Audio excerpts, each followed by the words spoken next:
트럼프 당선인이 모든 내각 인선을 끝냈습니다.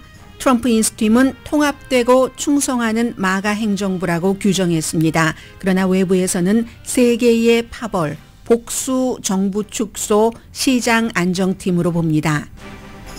유권자들의 경제와 가장 강력한 고리가 있는 인선은 재무장관 지명자입니다. 관세에 반대하는 조지 소로스의 제자면서 공개적인 동성애자, 오랫동안 민주당 지지자였던 헤지펀드 거물 스캇 베센트입니다. 트럼프 당선인은 동성애자 권리운동가이기도 한 그를 선택한 이유가 있을 테고 트럼프 이전에 거의 모든 민주당 대선 후보를 지지했던 지명자도 트럼프를 선택한 이유가 있습니다. 앞으로 4년은 선거 캠페인에서는 부정했지만 헤리티지 재단이 만든 프로젝트 2025 청사진대로 미국 국정 운영이 이루어질 것으로 예상됩니다. 보건 분야를 포함해 여러 주요 지명자가 프로젝트 2025나 친트럼프 띵크탱크 또는 팍스 채널 진행자 출신입니다. 국가정보국장 지명자와 국방장관 지명자는 가장 험난한 인준 과정을 거칠 것으로 예상됩니다. 일론 머스크에 대해서는 회의적인 시각도 많지만 일론 머스크만이 빠른 시일 안에 의미 있는 정부 개혁을 이뤄서 트럼프에게 성과를 안겨줄 것이라고 보는 전문가도 많습니다. 과반수 이상의 일반인들은 트럼프 인수 과정을 긍정적으로 봅니다. 그런데 긍정적 시각을 갖고 있는 사람들은 관세가 물건값을 올리지 않는다고 생각합니다. 트럼프 인수팀이 현 행정부와 협의해야 할 서류에 서명하지 않은 채 관행을 깨고 인수자금 기부자를 공개하지도 않고 기부금을 제한하는데도 동의하지 않고 있습니다. 미셸 스틸 공화당 연방 하원 의원은 도전자인 디렉트란 후보에게 패배했습니다. 베트남계 유권자들이 공화당 성향이 강하긴 하지만 결국은 민주당이면서 같은 인종인 트렌 후보에게 몰표를 몰아준 결과입니다. 아마존 근로자들이 블랙 프라이데이를 맞아 20개국에서 시위 내지 파업을 합니다. 근로자의 권리와 기후변화를 줄이기 위한 회사의 행동을 요구하는 단체, 그런 파업 시위입니다. 2025년을 구성할 몇 가지 요소를 이코노미스트가 보도했습니다. 여러분 안녕하십니까? 오늘의 미국 강예신입니다. 트럼프 행정부에서는 모든 것이 다 가능하다, 불가능한 게 없다 하는 것을 알려주는 그런 이제 내각 인선이 마무리가 됐습니다. 후보 지명에서부터 국정 운영 모든 방법까지 다 불가능한 게 없다, 뭐 이렇게 표현을 할 수 있겠는데요.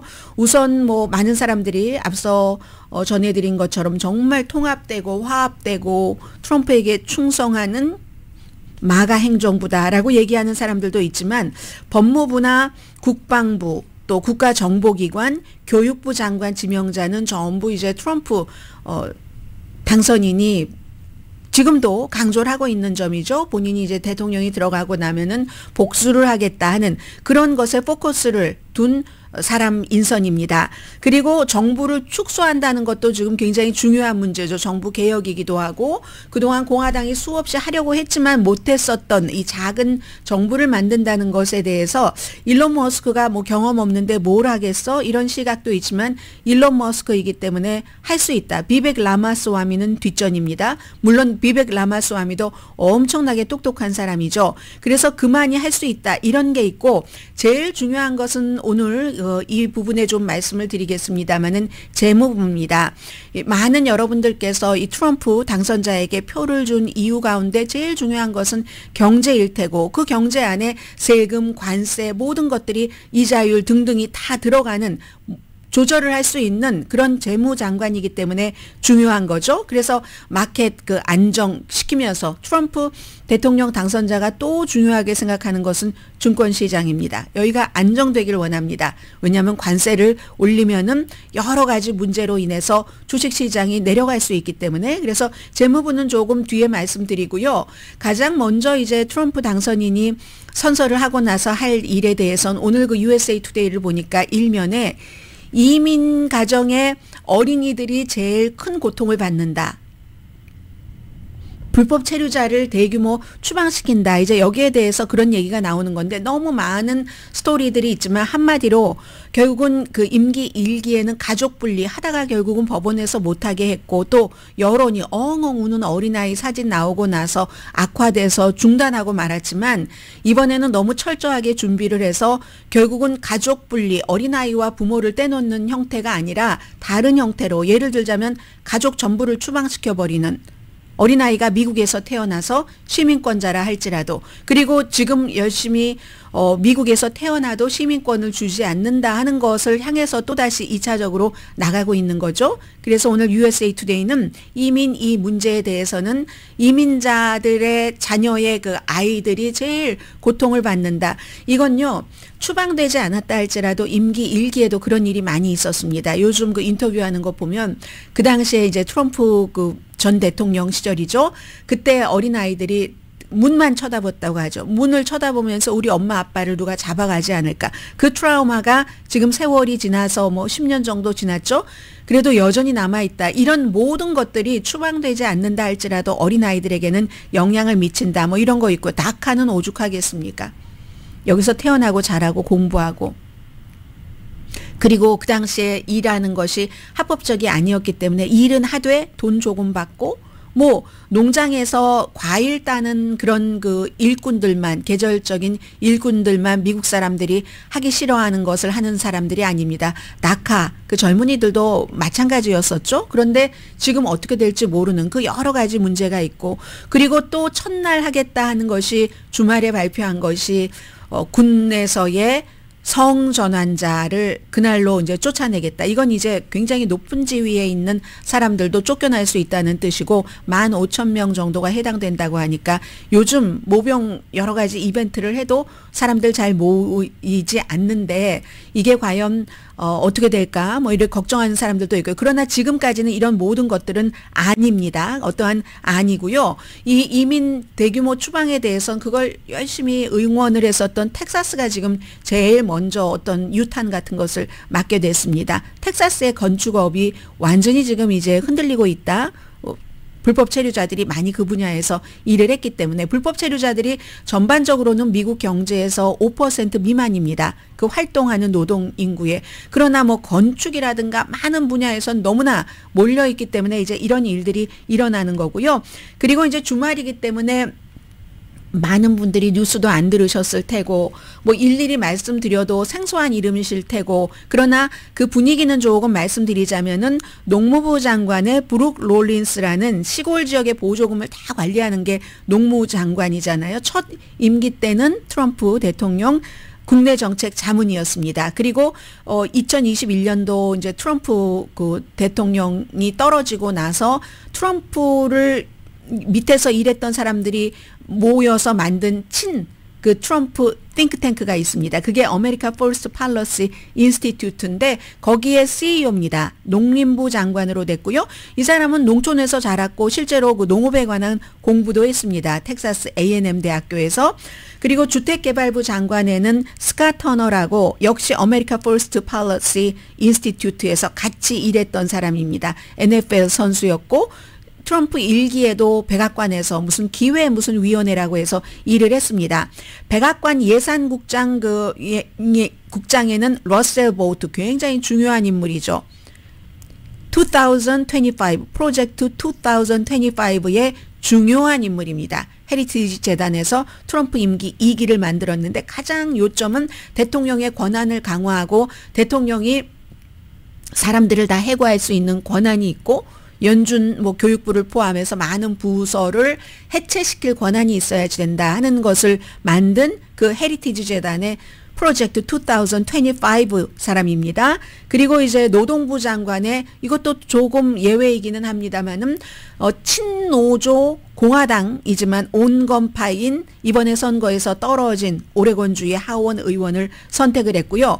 그 밖에 보건복지부에는 팍스 텔레비전에 출연하는 닥터들 다 의사들이기는 한데 이런 큰 그 기관을 이끌어본 경험이 전혀 없는 사람들, 팍스의 뭐 외과 의사고 뉴욕하고 뉴저지에서 그리고 팍스의 뭐 닥터 텔레비전 닥터라고 표현하면 되겠습니다. 제넷 내슈아트가 공중위생국장, 그리고 이제 뭐 그 밖에 뭐 질병통제국장, 이런 사람들도 다 이제 비슷한 그런 큰 조직을 운영해 본 경험이 없는 사람이고요. 제가 이제 스캇 베센트 재무장관에 대해서 조금 말씀드리겠습니다. 어떻게 민주당 성향의 사람이 트럼프 쪽으로 돌아서 재무장관까지 하게 됐는가. 그것도 일론 머스크가 강하게 밀던 사람을 상무장관으로 내쫓아내면서. 스캇 베센트가 헤지펀드 거물입니다. 본인의 회사가 있고요. 이 사람의 지명을 대체적으로 많은 사람들이 좋아합니다. 시장을요, 이 마켓을 굉장히 아주 예리하게 꿰뚫고 있고 조지 소로스 아래서 배운 사람입니다. 그리고 거시경제도 훤하게 아는 사람이다. 이렇게 얘기를 하고 있거든요. 그래서 올해 62살인데 인터뷰도 안 합니다. 이 사람. 진보적인 억만장자죠. 원래는 진보적인 억만장자였죠. 조지 소로스의 제자였으니까.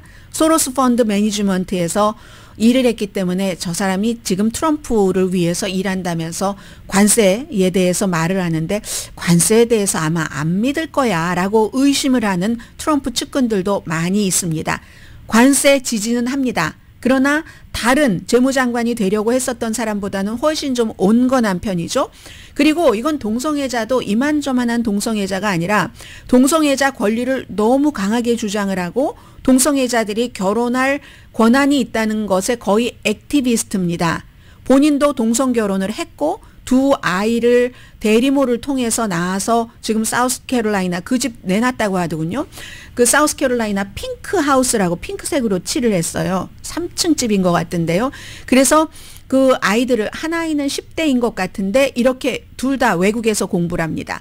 이 사람을 어떻게 트럼프는 재무장관으로 지명을 했을까? 조지 소로스 하면은 대부분의 공화당이 치를 떠는데, 그리고 게다 대고 동성애자는 이번에 선거를 하는데 엄청나게 그 동성애 이런 것에 반대를 해서 트럼프가 대통령이 됐는데 가장 중요한 장관인 재무장관을 공개적인 동성애자의 조지 소로스 펀드에서 소로스에게 이 같은 일을 배운 사람을 선택을 한다고 굉장히 사람들이 이상하게 생각을 했죠.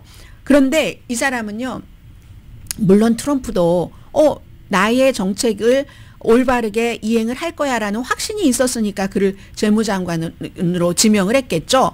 이 사람은요, 다른 사람들이 다 트럼프가 어렵고 무슨 법적인 문제가 있고 할 때 그때 아니다. 이 다음번은 트럼프가 당선될 거야 하는 것을 예측을 했답니다.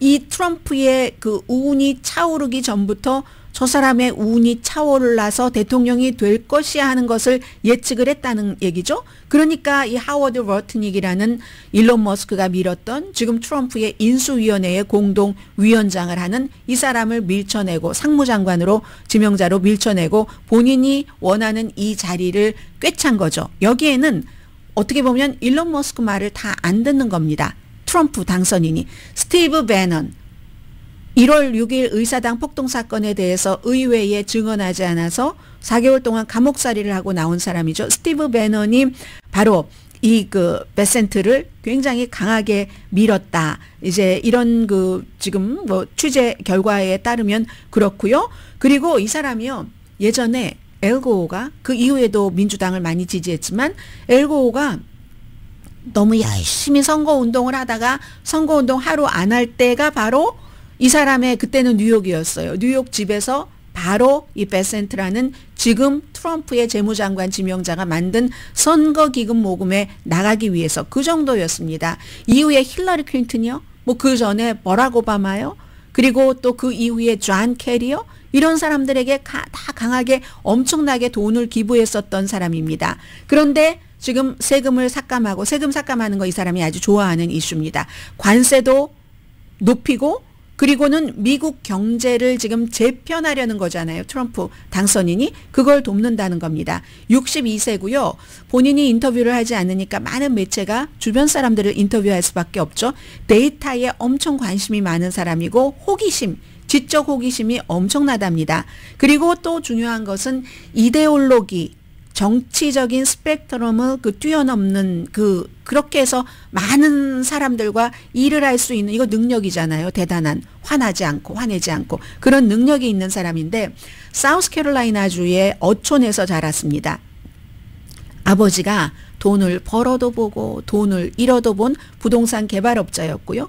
예일대학교 다녔습니다. 예일대학교 다닐 때 그때 학교 신문에서도 뭐 쓰고 저널리스트가 될까 하다가 정치학을 공부했는데요. 저널리스트가 될까 하다가 어떻게 해서 스티브 소로스와 일하게 돼서 지금 이 재무장관 지명자가 됐는데 그 예일대학교가 그때나 지금이나 얼마나 진보적입니까? 그런데 그 당시에 조지 월러스가 민주당 대통령 선거에 더는 출마하지 않기로 결정을 했을 때 그때 내 기숙사에서 슬퍼한 사람은 나밖에 없다. 이건 무엇을 얘기하냐면 조지 월러스 하면은 우리가 그 역사적인 것으로 다른 거 다 빼고 기억할 때 엘라바마에서 미국 역사상 제일 많이 이 그 주지사를 한 사람이잖아요. 한 번은 중간에 계속 할 수 없으니까 와이프도 껴놓고 해서 4번인가 했는데 조지 월러스가 이 주지사를 할 수 있었던 것은 민주당인데도 불구하고 인종차별주의자입니다. 인종분리주의자입니다. 그걸 가지고 나와서 됐던 거죠. 그리고 인기 영합이 조금 있고 그러니까 처음에 나갔을 때는 인종차별을 안 하니까 엘라바마에서 주지사가 될 수가 없어요. 떨어졌습니다. 그 다음부터는 인종차별을 가지고 나왔죠. 그래서 몇 번 주지사를 하고 나중에 조금 인종차별에 대해서 온화했는데 지금 재무부 장관 지명자는 그 사람이 이제 인종차별적인 것 이런 것 갖고 있었을 때 그가 민주당의 대통령 선거로 나오지 않았을 때 슬퍼한 사람은 내 기숙사에서 나 혼자밖에 없었다. 그만큼 내가 이 남부 출신으로서 예일대학교에서 적응하는데 어려움이 있었다라는 얘기도 하고 인종에 대한 그의 젊었을 때의 시각 같은 것을 보여주기도 하죠.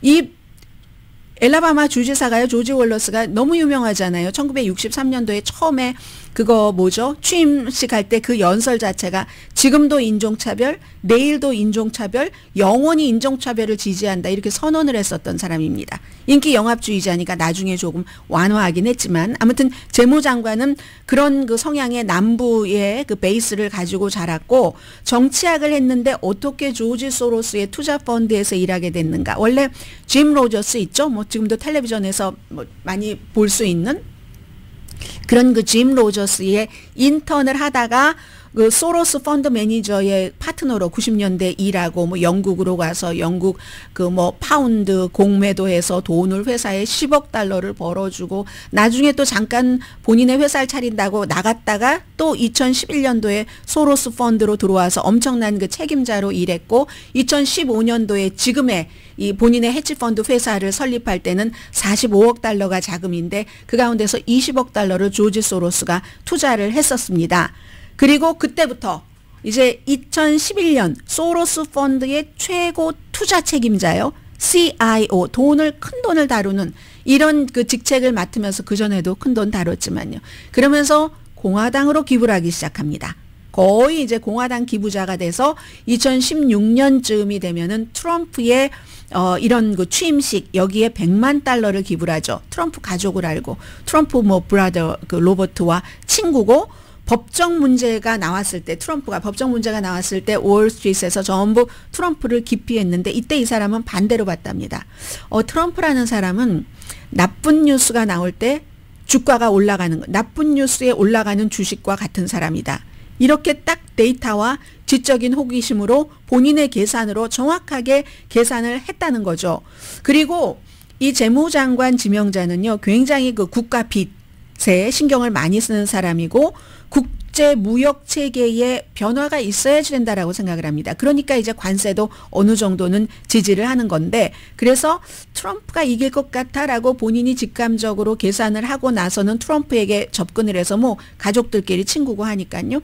접근을 해서 여러 가지 정책적인 경제 아이디어를 교환하기 시작했고 최근 몇 개월 사이에는 3를 얘기를 합니다. 경제 성장은 3%, 예산 적자는 국내 총생산의 3%로 줄이고 국내 오일 생산량을 하루에 300만 배럴 늘리는 333 계획을 얘기를 했고 그리고 대통령은 반대가 너무 커서 약간 움찔하는 연방준비제도 의장을 뭘 배제하고 어떤 일을 한다던가 그럼 본인이 재무장관이 다 하는 거예요. 그런 것에 대해서 그 아이디어를 강하게 갖고 있는 사람이랍니다. 그리고 일부 정책에서는 트럼프의 그런 그 경제적인 충동을 조금 누그러뜨리는 경향 같은 건 있고요. 말하자면 관세에 대해서 이거 트럼프가 협상용으로 얘기를 하는 거지 단계적으로 도입을 하게 될 거야. 이런 얘기를 한다던가 어쨌든 이 사람에겐 지금 이제 도전이 있는 거죠. 국제무역 시스템 다시 흔들고 또 세법도 다시 쓰려고 하는 게 트럼프 대통령 당선인의 마음이기 때문에 어떻게 관세를 올리면서 주식시장을 안정시키는가. 트럼프 당선인은 주식시장 안정, 이 대통령에 당선되고 나서 주식시장이 화랑인 거 이거 꺼지게 하는 것을 원치 않습니다. 그런데 이 두 가지가 굉장히 모순되잖아요. 관세와 주식시장은. 그래서 이걸 어떻게 또 가격까지 내려야지 돼요. 이 목표를 지금 재무장관 그 스캇 베센트가 어떻게 이뤄나가는가가 중요한데 뭐 인터뷰한 많은 그 주변 사람들 얘기 들어보니까 말은 굉장히 부드럽게 하는데요. 터프하답니다. 그리고 설득력이 있대요. 그래서 뭐 트럼프 그 대통령 당선인과는 기질이 좀 이렇게 좀 맞는다. 기질이 맞아서 그를 그 설득할 수 있고 핸들을 할 수 있는 그런 사람이다. 지금 이렇게 얘기를 하고 있습니다. 이리하여 이제 모든 장관 지명은 다 끝났고요. 속도는 굉장히 빨랐죠. 속도는 굉장히 빨랐지만 여러 가지 그 문제 같은 것은 지금 좀 나오고 있기는 한 것 같고 그런데 이제 시간이 지나갈수록 좀 뭔가 트럼프 행정부 지명자에게 기대하는 것도 있고 기대하지 않는 것도 있는데 어차피 지금 제일 중요한 것은 이거 하나는 이제 분명하게 된 겁니다.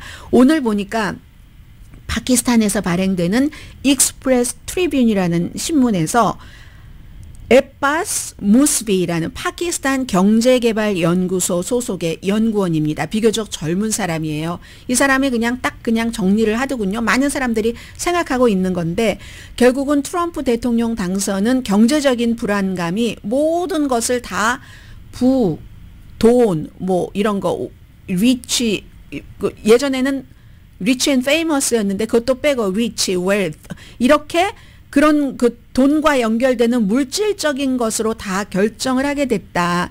왜냐하면 미국 사람들이 60% 이상이 paycheck to paycheck으로 살아가고 있기 때문에 한 달 벌어서 한 달 벌어먹고 사는데 이건 너무 당연한 거다. 노동계급을 부자로 만들어줄 것 같진 않지만 그러나 트럼프의 당선은 경제적인 불만에 대한 담론, 검토, 그러니까 경제적인 부의 불균등을 얘기를 하는 거죠. 그게 미국에서 절실히 필요하다는 것을 보여준다. 이렇게 얘기를 했고요. 저는요. 캠페인에서 이 블루칼라 노동자들에게 부자 만들어 드리겠습니다 하고 트럼프 그 대통령 당선자가 얘기한 것에 환호를 해서 투표를 하신 분들이 굉장히 많으신데 지금 쭉 그 장관 내정자들을 보면은 거의가 너무너무 익스트림리 부자 있죠. 익스트림리 부자여서 익스트림리 그 화려한 사치스러운 생활을 하면서 사는 사람들이 블루칼러 노동자들의 그런 것들에 더 신경을 쓸까? 아니면 본인과 친구들의 그런 것에 젖어서 그 사람들의 세금 감면을 해주는 것에 더 신경을 쓸까? 그건 저는 아무튼 잘 모르겠고요. 이 스캇 그 베센트라는 재무장관 지명자도 친구들이 막 다양해요. 뭐 영국의 왕과 왕비, 요르단의 공주 이런 식으로 아무튼 미국은 일단 이렇게 해서 재무장관 제일 중요한 재무장관까지 다 이 사람은 지명 뭐 특별한 일이 없으면은 인준 통과할 것 같습니다. 이렇게 마무리가 됐습니다.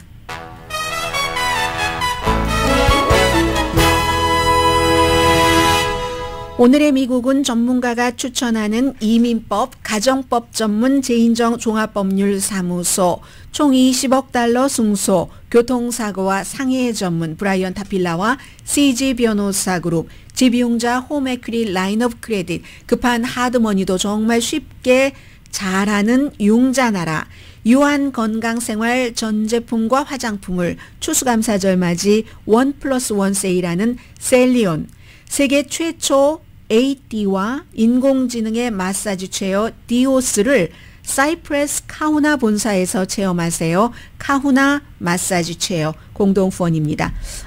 기네요. 길지만 관심 있으신 분들 많으실 것 같은데요. 세계 최초 3D도 아닙니다. 8D와 인공지능의 마사지 체어 디오스를 사이프레스 카후나 본사에서 체험하세요. 카후나 마사지 체어 공동 후원입니다. 잠시 뒤에 중요한 내용들이 있는데 이제 하나씩 앞으로 이제 뉴스가 어쩔 수 없이 그렇게 흘러갈 수밖에 없습니다.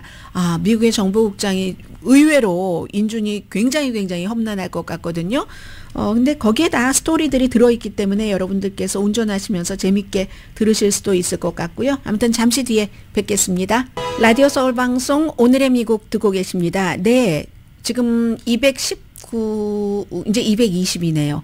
220대 두 군데에서 연방 하원 의원 결정되지 않았거든요. 하나는 좀 북가주이고 그리고 또 하나는 저쪽 동부 쪽인데, 그러니까 이번에 그 공화당이 다 된다 할지라도 지난번과 똑같이 지난번보다 더 많이 의석을 차지하진 못하는군요. 제일 중요한 것은 캘리포니아주의 45지구에서 결국은 미셸 스틸 후보가 99% 개표 현재 545표 뒤져서 지금까지의 여러 가지 그 숫자의 추세로 보면은 현직 의원인데 결국은 민주당의 후보에게 자리를 빼앗긴 것으로 NPR 방송도 완전히 확정적으로 보도를 했습니다. 베트남계 드렉트란 후보에게 패했고 미셸 스틸 당선인이 아니라 미셸 스틸 의원은 지역구를 한번 옮겼어요. 옮겨서 지금은 뭐 플루턴 쪽에 뭐 로스카요리스 골프클럽이 있는데 그쪽 주변도 이 미셸 스틸 의원의 지역구인데,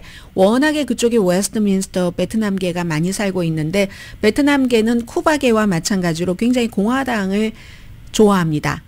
특히나 뭐 공산당 이러면 치를 떠는 분들 많으시잖아요. 개인적인 경험에 의해서 제가 치를 떤다고 말씀드렸는데 그런 분들이 많이 계시는데, 그래서 이제 그 공화당을 무척 많이 뭐 지지를 하는데, 그럼에도 불구하고 여기서는 이념이냐 인종이냐 해서 웨스트민스터 그쪽의 그 베트남계 유권자들은 인종을 선택한 것으로 보입니다. 해서 지금 표 차이가 워낙에 적기 때문에 뭐 재검표가 어떻게 될지에 대해서는 저는 잘 모르겠습니다. 근데 어쨌든 그 내용 하나 전해드리겠고요. 그리고 이번에 그 미국에서 각 그 여성들이 각 주마다 굉장히 많이 주의 그 정치인으로서는 3분의 1 정도가 여성이라는데요. 야, 역대 최대네요. 네, 역대 최대가 많습니다. 연방은 아니지만 아직 연방은 거기까지 못 간 겁니다. 이렇게 가다가 가는 거죠. 왜냐하면 인구가 여성이 조금 더 많은데 그래도 3분의 1밖에 안 된다는 게 조금 그렇긴 하죠. 그래서 이렇게 눈에 띄게 늘어난 증가는 뉴멕시코가 좀 진보적이잖아요. 콜로라도주에서 나타났고, 그래서 뭐 여성 의원들이 이쪽 뉴멕시코하고 콜로라도주에서는 거의 반반인 것 같은데요. 대부분을 차지했다. 이렇게 되는 거고, 이번에 보면은 2025년도에 이제 새로운 의회가 시작이 되죠. 119회죠. 119회 의회에서는 19개 주가 주의회에서 그 여성 의원이 좀 늘어납니다. 연방이 119회라는 얘기입니다. 자, 아무튼 그렇죠. 네. 자, 그 정도를 말씀을 드리고, 이제 미국의 지금 대중들이 트럼프 그 대통령 당선인의 인수를 굉장히 긍정적으로 평가를 한답니다. 긍정적인 생각을 하는 사람이 59%, 부정적으로 지지하지 않는다는 사람이 41%인데, 이건 CBS와 유가브가 한 여론조사 결과인데, 글쎄 뭘 보고 긍정적이다 부정적이다 하는 건지도 사실은 잘 모르겠고요. 저는 왜냐하면 인수 과정은 인수해주는 팀과 인수받는 팀이 잘해야지 되는데, 주체는 인수해주는 팀이 일대가 더 많은데 이거는 주객이 약간 전도된 그런 그 기분은 있고요. 그리고 국가안보 자문이죠. 그 트럼프 그 대통령 당선인의 마이크 월츠, 박스와 인터뷰하면서 어저께 굉장히 순조롭게 권력 이양이 되고 있다라고 얘기를 했는데, 그렇지는 않은 것 같아요. 지금 보면은 뭐 이 현행 정부가 안 해주려서 그러는 게 아니라, 뭔가 그 인수팀이 뭔가를 접속을 하고 기밀 같은 거 접촉을 하고 하려면 그 백그라운드 체크를, 연방 수사국의 백그라운드 체크를 하는 게 기본이고, 지금까지는 그래 왔는데, 지금 트럼프 행정부에서 계속 그 같은 무슨 조약 이름이 있어요. 무슨 뭐 투명성 그 이름이 있는데, 그 윤리 합의서, 정확하게는 그 윤리 합의서에 서명을 하지 않는답니다. 서명을 하지 않아서 이걸 미뤄오다가 아직까지도 하지 않았기 때문에, 특히 오늘 폴리티코 보니까 보건복지부 굉장히 사람이 많잖아요. 로버트 프란시스 케네디 주니어 한 사람만 있는 게 아니라, 닥터 오즈만 있는 게 아니라, 아무튼 그 아래에 있는 기관이 13개나 되니까 뭐 질병통제국, 식품의약국 등등 너무 많잖아요. 그런데 이런 사람들에 대해서 FBI 체크가 되지 않았기 때문에 모든 것을 다 줄 수가 없다. 지금 이렇게 얘기를 하고 있고요. 그리고 또 하나는 보통 이 인수하고 취임하는데 취임식은 정말로 이거 아주 미국에서 굉장히 축하할 만한 그런 일들이잖아요. 그래서 선거 자금은 외국에서 지원을 할 수가 없습니다. 기부를 할 수가 없습니다. 그런데 그 취임식을 하는데도 돈이 많이 들어가죠. 인수하는 과정에서 사무실 있죠. 뭐 스태프들이 있죠. 뭐 등등 여행도 다녀야 되죠. 그런 그 비용은 외국에서도 기부를 할 수 있게 하거든요. 그런데 보통 이제 그렇게 될 때 뭐 연방정부에서 뭐 예를 들어서 뭐 700만 달러를 이렇게 한다. 그 대신에 당신들은 뭐 5천 달러 이상은 받지 마라. 이런 어떠한 규정이 있습니다. 그런데 이제 트럼프 이 인수팀은 그 같은 것에 서명하지 않고 그냥 받는 거예요. 기부금을 국내나 해외에서 받고 대신에 그것을 공개를 하지 않습니다. 지금까지는 대체적으로 어느 정도 받고 공개를 해서 예를 들어서 그 버락 오바마 같은 경우는 그 당시에 450만 달러 거쳤는데 많이 거쳤다고 했어요. 물론 그 기록도 나중에 바이든이 깼지만 그렇게 거두면서도 기업의 돈 안 받았습니다. 뭔가 이해상충이 될 만한 기업의 돈도 안 받았고 또 뭐를 어떻게 했던가 노동조합 돈도 안 받았습니다. 민주당인데 정치행동위원회 돈도 안 받았고 당연히 로비스트 돈 또 등록된 외국 에이전트 돈 이런 것들도 다 거부를 해서 그 당시에 6만 명이 기부를 해서 평균 액수가 75달러로 한 그 450만 달러를 모금을 했는데 바이든은 이거보다 조금 많이 모금했어요. 왜냐하면 중간에 트럼프 그 대통령이 당시의 대통령이 부정선거라고 내가 대통령이라고 계속 주장을 하는 바람에 사람들이 막 욱하는 마음에 이건 아니지 하고 막 돈이라도 열심히 기부를 해서 이 바이든보다도 몇백만 달러를 더 많이 그 모았었던 그런 일이 있거든요. 2,200만 달러를 모았네요. 몇백만 달러를 더 모은 게 아니라 직원도 막 450명이나 됐고. 그런데 트럼프는 그러니까 관행을 깨는 거죠. 나는 그래 오케이 나는 뭐 아무것도 공개하지 않겠어. 기부자를 공개하거나 기부금을 제한하는 여기도 동의하지 않습니다. 대신에 이제 정부에서 얼만큼을 주는데 오케이 나 안 받고 안 하겠어 이것인 것 같아요. 그래서 도대체 어떤 이해 집단에서 트럼프 당선인에게 얼만큼의 돈을 주는지 오바마처럼 평균이 75달러가 아니라 이건 뭐 750만 달러를 줘도 알 수가 없는 겁니다. 공개를 하지 않으니까 전통에서 벗어난 것이다. 존 제이 형사법 전문 대학교 존 제이 형사사법대학 이름이 이렇게 되겠네요. 거기에 이제 히스 브라운 교수의 얘기입니다. 그래서 연방정부에서 최대 720만 달러를 주는군요. 그런데 이제 트럼프 대통령 당선인은 본인이 다 알아서 하겠다. 그러니까 어디서 누구에게 돈이 들어오는지를 전혀 알 수가 없다. 그걸 이제 공개를 하는 게 아무래도 깨끗하지 않겠어요? 그렇게 될 경우는 행정부에 호감 사려는 사람이 더 많은 돈을 주고 그럴 수도 있죠. 그래서 이것도 또 다른 지금 새로 경험하는 것이 너무 많아요. 미지의 영역인 겁니다. 그러면 이건 뭐 국세청에도 뭐 기부자를 공개할 필요도 없어지는 거고 아무튼 그렇습니다. 이런 일들이 있다는 건 말씀드리고 그리고 이제 누가 뭐 장관이 되느냐 안 되느냐는 결국은 연방 그 상원 의원이 인준을 해주느냐 안 해주냐인데 지금으로 보면은요 당연히 마르코 루비오가 될 것 같고 마르코 루비오는 CBS와 유가브의 여론조사에서도 가장 사람들이 인정하는 그런 국무장관 지명자죠. 장관 지명자이고 그리고 이제 아까 말씀드리다가 말았는데 트럼프의 인수 과정을 지지하는 사람 가운데 관세 높이는 것을 83%가 지지합니다. 그런데 이 사람들은요. 물건값이 안 오른다고 믿는답니다. 왜 그러겠어요? 엑스나 트럼프 후보가 선거 때 계속 그렇게 얘기를 했고 아직도 지금 이제 그 말을 믿고 있는 거죠. 지금 그런 상태에서 털시 게벌드라든가 아니면은 국방장관 지명자도 조금 힘들 것 같긴 한데 마르코 루비오는 통과될 것이 거의 확실하고 좀 전에 말씀드린 스캇 베센트라는 재무장관도 특별한 일이 없으면은 통과가 될 것 같고 그리고 심지어는 로버트 프란시스 케네디 주니어도 통과될 것으로 믿는답니다. 공화당에서는. 적어도 한 명의 민주당이 그를 지지를 해서 로버트 케네디 주니어에 대해서는 뭐 백신이라든가 아니면 뭐 물에 불소 넣는 것 여러 가지에 대해서 서로 이건 좋고 이건 나빠하는 생각이 많은데 아마 민주당에서 한 명 정도가 투표를 해서 다른 사람들이 공화당에서 투표를 하지 않아도 될 것으로 보고 있는데 그건 모르죠. 근데 이제 중요한 사람 국방장관도요. 어떤 사람은 트럼프를 지지하는 사람은 상원에서 이 사람 괜찮다. 뭐 많은 큰 조직을 이끌어본 경험 없어도 좋아.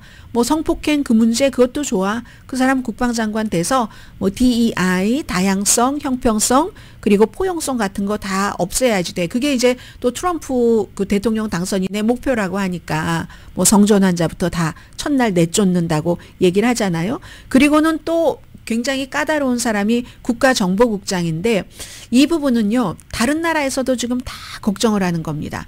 미국의 국가정보국장에게 우리의 정보를 줘도 돼? 그럼 저 국가정보국장이 블라디미르 푸틴에게 줄 것 같단 말이야. 푸틴의 자산, 푸틴의 주머니 속에 들어있다고들 얘기를 하던데 이건 이제 미국의 신뢰도하고도 굉장히 연관이 되는 거고요. 어제 텔레비전 보니까 그 태미 덕워스 의원이 일리노이주가 지역구인 민주당의 연방 상원 의원 이라크의 조종사로 참전을 해서 그래서 이제 두 다리를 잃고 어제 인터뷰할 때도 다 휠체어에 탄 채로 인터뷰를 했습니다.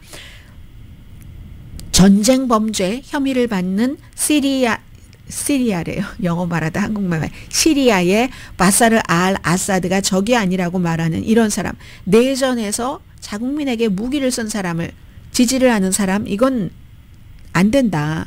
엘리자베스 워렌이 바로 민주당의 상원 의원이 푸틴의 주머니 속에 털시 게벌드라는 민주당 출신의 하와이의 연방 하원 의원 국가정보국장으로 지명된 사람에게 한 얘기입니다. 그러나 공화당에서는 에릭 슈미트 같은 의원은 이 게벌드 지명자에게 그런 말을 하는 건 모욕적이라고 하고 마코에 뮬린 의원은 얼토당토 않는 주장을 하네. 그것도 다 가짜라는 거예요. 아니 시리아에 가서 2017년도에 하원의원일 때 가서 만난 것도 사실이고 만나고 와서 아사드는 미국의 적이 아니라고 말한 것도 사실이고 그리고 러시아의 국영방송에서 가장 좋아하는 미국인 두 사람이 한 사람이 털시 게벌드고 한 사람이 터커 칼슨입니다. 왜냐하면 러시아에서 하는 말, 러시아에서 미국을 공격하는 말을 그대로 해주니까 그렇게 얘기를 하고 있거든요. 그래서 그런데 또 공화당의 상원의원 제임스 랭크폴드 의원 같은 경우 이번에 정책위원회 부위원장이 됐거든요.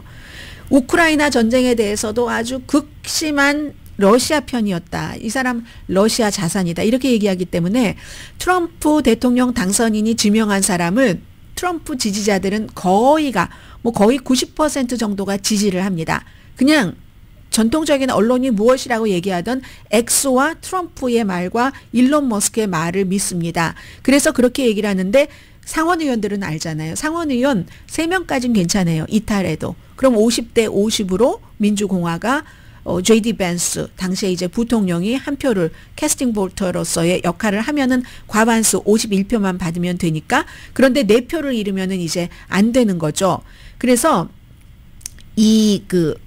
털시 게벌드에 대한 이것은 굉장히 만약에 그가 정보국장을 하면 18군데 다른 정보국에서 딱 털시 게벌드에게 정보를 주고 이 털시 게벌드의 국가정보국이 대통령에게 브리핑하는 리포트를 날마다 만들어내는데 뭔가 트럼프의 그 기호에 맞게 뭐 정보가 왜곡될 것이라는 그런 우려를 하는 사람들도 있다고 얘기를 하고 있고요.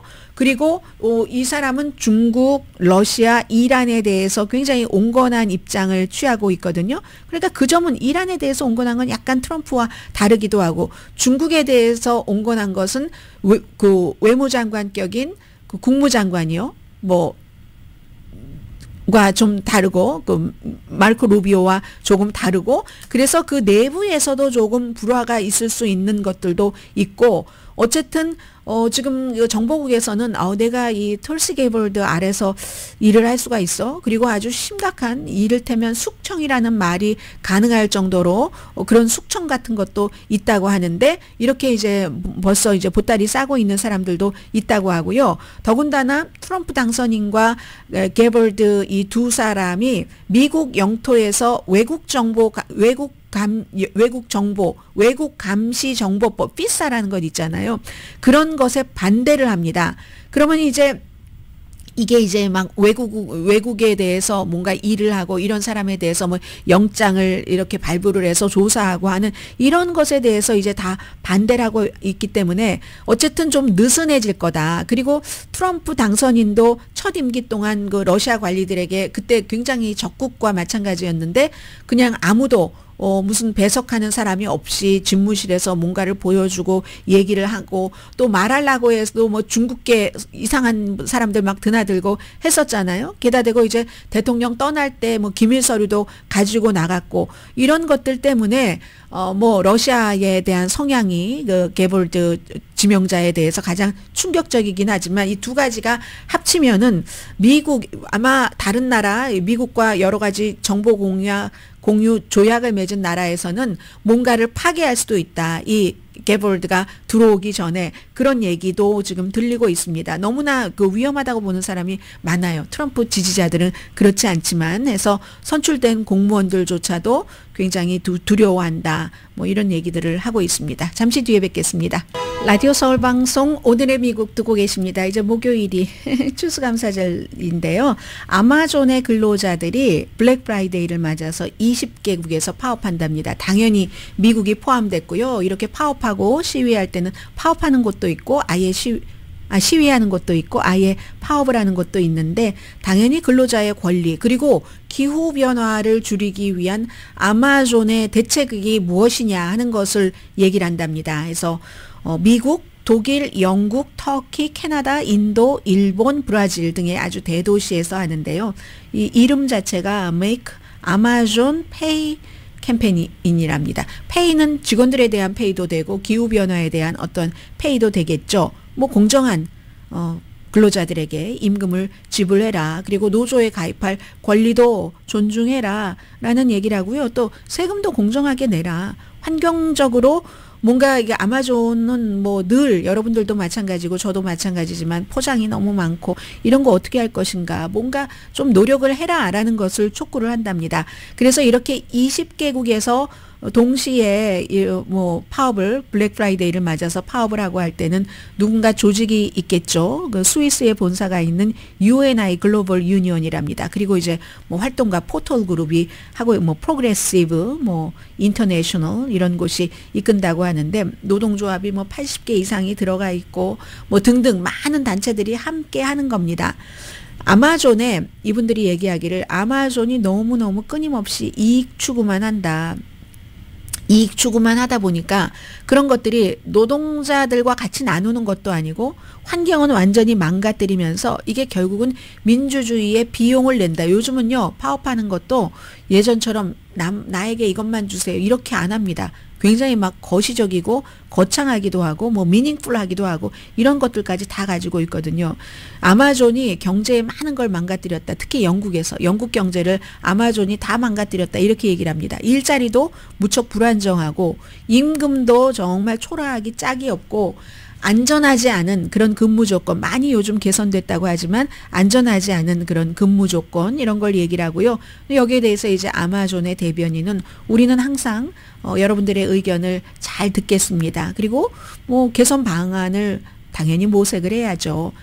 그러나 우리는 다른 회사와 비교할 때 굉장히 경쟁력 있는 임금이라고 생각을 합니다. 혜택도 많이 드리고 있습니다. 우리 팀에게 아주 매력적인 그리고 안전한 업무를 하도록 이렇게 하고 있는 걸 우리 너무 자랑스럽게 생각합니다. 이렇게 얘기를 합니다. 말은 앞에 완전 미국식이잖아요. 서구식이죠. 네, 충분히 알아듣겠습니다. 그런데요, 우리가 잘못한 게 뭔데요? 뭐 이렇게 얘기를 하는 거죠. 오늘 그 사진을 보니까 이건 이제 가디언에 실린 사진인데 사진에 어떤 사람이 아마존 로고가 저 뒤에 보이고요. I'm not a robot.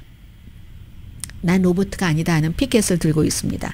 로봇가 아니니까 뭔가 나를 인간적으로 대우하라는 거잖아요. 근데 제가 이 사진을 보면서 생각했습니다. 아마존에서 만약에 그러고 싶은 마음이 없으면 그래서 우리가 로봇 쓰겠다는 거잖아. 다. 로봇으로 다 대체해도 좋아? 이렇게 얘기하는 소리가 들리는 것 같기도 하다라는 생각이 들었고요. 이 기후변화에 대한 이런 것들을 말씀을 드리다 보니까 29차 UN 그 기후협약 당사국 협회는 끝났잖아요. 아제르바이잔에서.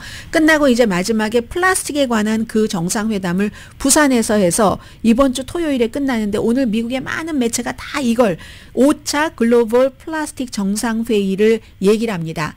175개국이 오염을 좀 줄이자 이렇게 해서 하는 건데 유럽연합과 66개국 그리고 여름에 미국도 이걸 한다고 했어요. 그런데 이게 또 트럼프 대통령 당선자가 나오고 나니까 미국이 최종 그런 것에 서명을 할 리가 없다 이런 생각들을 많이 하고 있고요. 많은 개발도상국들은 너무 지금 화나하고 있고 왜냐하면 기후협약 그 부분에 대해서도 1년에 3천억 달러만 쓴다고 하니까 이건 정말 코끼리 비스켓이야 이런 얘기들을 많이 한다는 것 전해드리면서요.